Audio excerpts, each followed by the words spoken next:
Неколку жители од штипската населба Пребег денес побараа одговор од надлежните, зошто во едно од нивните згради ќе се отвара мал групен дом.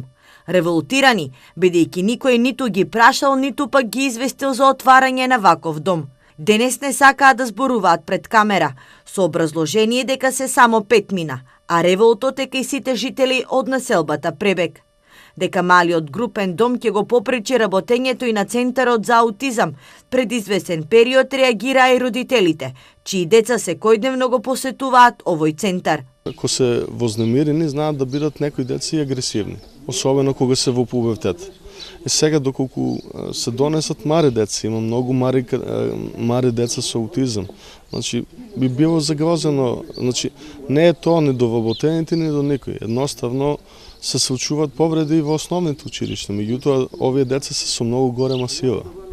И родителите кои што имаат мари деца, за жал еве и моментално не ги пуштаат во центарот, а откако ќе се скрати поставот, тоа останува невозможно за марите деца.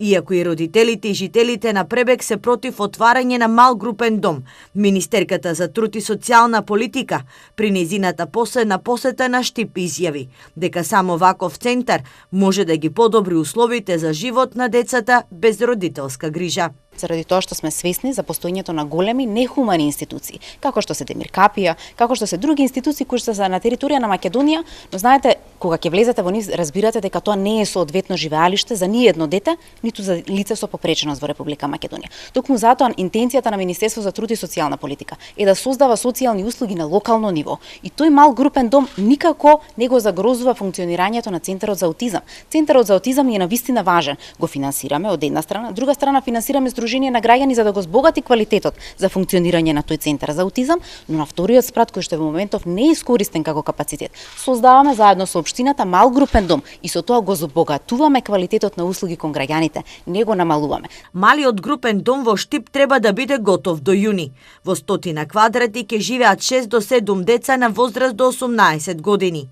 За нив ќе се грижат стручни лица, ќе им бидат достапни 24 часа. Средствата за преадаптација на просторот се обезбедени од Министерството за труд и социјална политика.